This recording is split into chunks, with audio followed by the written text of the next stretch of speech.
I have your attention, please? It's time for the final countdown.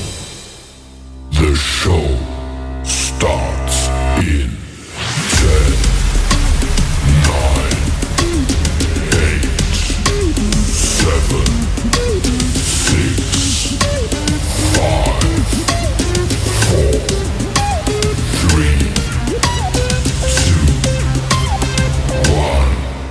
Let's rock.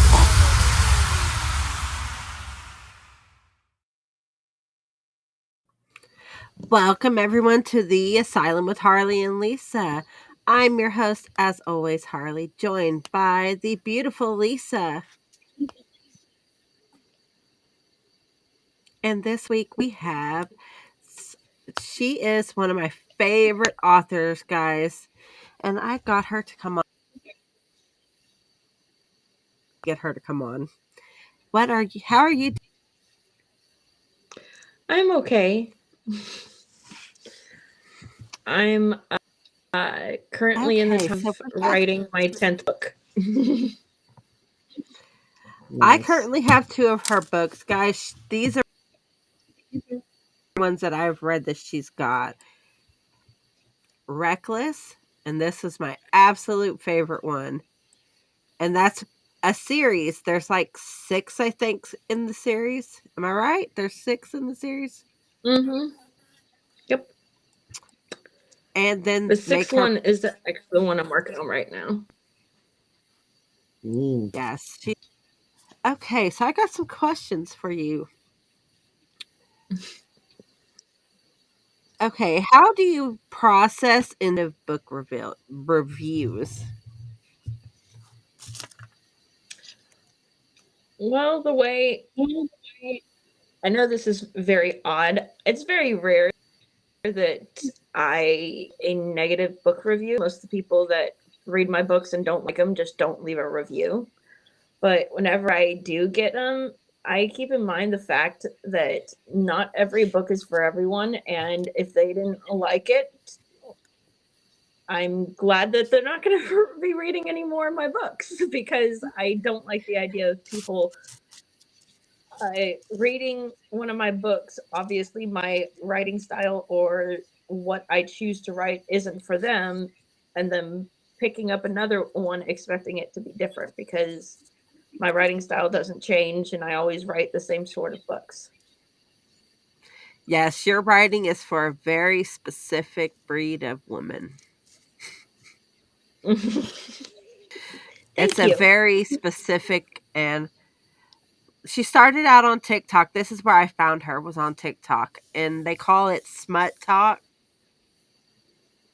And Reckless is for smut talk. That is the one that everybody knows about, is Reckless. And whenever you look up smut talk, comes up as everyone reviews it for you and refers it because it's really good. Okay, Well, how thank long have you. you been And it writing, just and when did you 2 days start? ago, the audiobook for it released. Oh my god, now I'm gonna have to get the audio and re-listen to it. Yeah, it's narrated by Teddy Hamilton and Katie Thompson. Awesome. Okay, how long have you been writing, and did you start? I started writing a little over 10 years ago, but I didn't start publishing until 2019. That's really I'd good. spent all that 2019, time and you've already got. crafting. I'd spent all that time crafting the world of the Bastards, which is where Reckless comes from. And it Yes. took a lot because there is a lot involved. And the way I try to explain it to people is that nothing is by accident, or that, every little detail means something. And if you're reading it and you're like, well, this doesn't make sense, don't worry, it's going to. just means keep reading the next book. It'll Mm-hmm. up in the end. Part of your writing process. The most difficult part of my writing process has to be when I'm writing the last 10% of my book. Because at that point, I've already written so much, and I'm tired. Because my books take a lot out of me because there is just so much going on and so much trauma and everything that it's exhausting. So the last 10% it drags on forever. Like when I wrote Reckless, I wrote it in 6 weeks. In the first 2 weeks I wrote 80% of it. And that last 20% took 4 weeks to write. So, do you already know when you start it how you want to end it? And does that ever change during the course of Well, your for me, writing? what it is that I am what you would call a blueprinter, which is like halfway between a plotter and a pantser. Like I have the shell of the plot. I have a lot of very specific details that I know are going to happen. I have events that I want to happen. And as I go along, I look at all of these things that I know for the entire series and use what I know for every other person's story, what to fill in the blanks with. But if I write it all down, it's gone. So it's got to stay up here. Okay. What to you are the most important elements of good writing? To me, the most important element of good writing is knowing when to ask for help. Because That's good. as a reader and as an author, I have come across a lot of authors who will not accept anybody's help.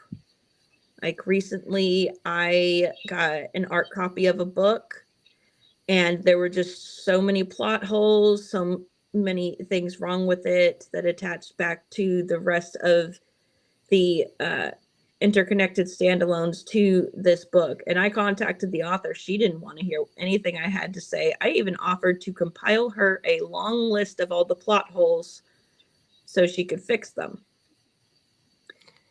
And I'm not the only person who had an issue with this book. I talked with a lot of readers who had the same issue with this book. And this was a very, very popular book. Like everyone was freaking talking about it. And I think a lot of people suffer with that the ego gets involved. After you've been doing it for a while, you feel like you know what you're doing and no one else can tell you differently. Well, you should always be open to criticism. Mm-hmm. There's a difference between criticism and people saying that there's something wrong with what you're writing, because there's just people have different tastes. And then there's also, I like this book, but this is what is not flowing right with it. And a lot of A people lot of people try have, to say, you saying there's something wrong with this book is, oh, it's just not for you. No, there's a difference between not for you and it hasn't been fully worked through and gotten to its potential. a lot of people just completely shut down when offered constructive criticism, and that's such a big mistake. Yes, Okay. very much so. Which of your characters do you relate to the most and why? Well, considering you have only read 2 of my 9 books, I feel like if I answer this, it's going to give a lot of spoilers. But the character of mine that I relate the most to is Francine's mom. And books 4 through 6 are Francine's mom's books in the series. And if you read them, you would really understand their people thought Franny's trauma was bad. That's nothing compared to her mother. Like her mother went through a lot of horrible things, and every day she had that struggle of pushing through. And that is much more accurate to how most people feel about their own trauma. Is it's not just, oh, I need to be who I really am. It's more of, this is hard. Life in general is hard. And it takes a lot more energy to keep pushing through than to say, you know what, I can't do this anymore. Mm-hmm. And That that is people that have so been through a lot of things that keep on pushing through, that takes a lot of energy and it takes a lot of strength. And it's because of everything that she's been through that she's the one of my characters that I relate to the most, and I'm very attached to her, which made writing her books so difficult because I was expecting people to hate her because so many people hated her in Reckless and they didn't understand everything. And I was like, I completely understand why you hate this woman, but you also haven't seen her side of what's been going on. Mm-hmm.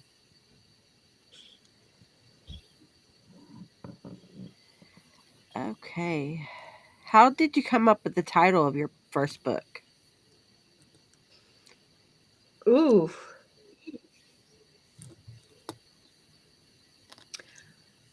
The reason that I named the first book Reckless is quite literally having to do with the way Franny has to deal with uh, everything. She's not sure what she's doing as she's moving through life and processing everything and trying to just get her footing. So the way she comes about of doing everything, it seems very, very reckless.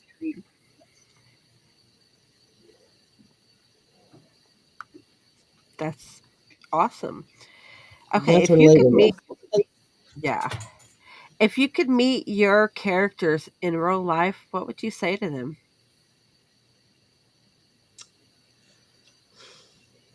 I tell I would tell every O'Reilly to get their head out of their ass.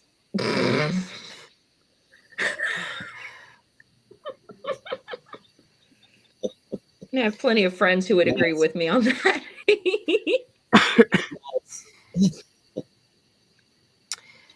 Okay, if you could spend a day with another popular author, whom would it be? mm,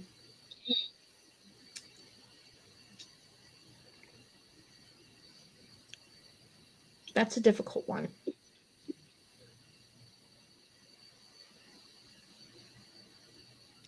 Well, I guess if I got a day to spend with a popular author, the one that I would choose would be Clarissa Wilde. Like I know Clarissa. We're in a writing group together, and me and her, we're very much similar in the way we write and the way we process everything, and how difficult it is for us to navigate our plots and ideas and getting them to form correctly. So I think it would be really nice to actually have a day where I could just sit there with her and talk to her for a while. Who are some of your favorite authors that you would recommend to other smut readers? Ooh. Um, For me right now, I really love, even though she doesn't have very many books out, I really love H.D. Carlton.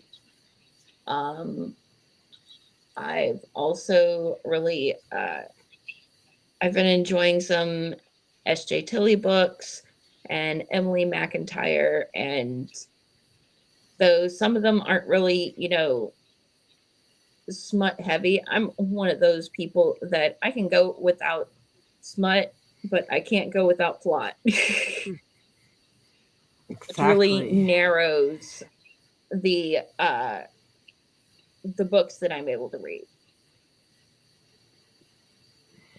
How did you celebrate the completion of your first novel?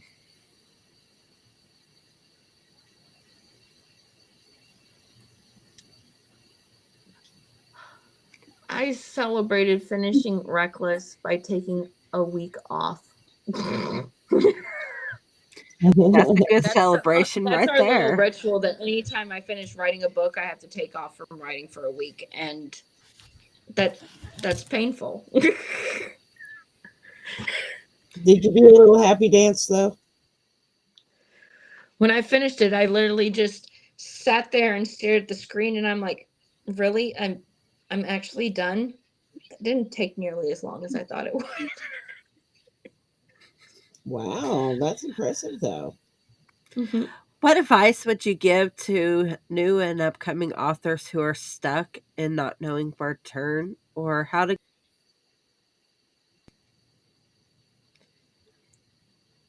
Or how to what? get started? Uh, Really, the most important thing is to really examine what you are comfortable with, because if you're trying to write or come up with a story that's to market, that's outside of your comfort zone, like right now dark romance really popular, and if you have like Elsie Silver trying to come out with a dark romance, that's probably not going to work because she has what she's comfortable with writing and she does good with what she's comfortable with. That doesn't necessarily mean that she's going to be very comfortable writing to what is popular right now or even be able to form really an idea. And it's really important to be able to understand that you're not going to be able to make everybody happy. So you might as well at least make you happy by writing what you want. That's good advice. So, where can they find your books at? You can find my books. All of my books are listed on Amazon and they're also on my website.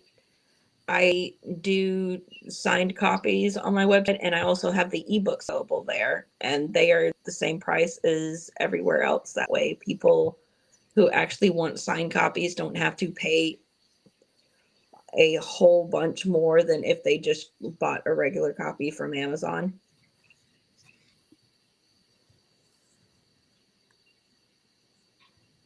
That's cool. Okay, guys, I will post site down below in the comments when we post this. And her books are awesome, guys. Go check them out. I am super I can't glad wait that she to. came on our show. Thank you for being on our show today. You're welcome.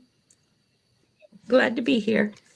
Okay, guys, go check out her books. I currently own Reckless and Make Her Bleed. These are my favorites so far. I will probably be buying the rest of them come payday. Nice. Okay. And thank you for being with us. That is it for this episode of The Asylum with Harley and Lisa. Guys, check us out. Every Sunday night we go live. Thank you. Thanks. Thanks.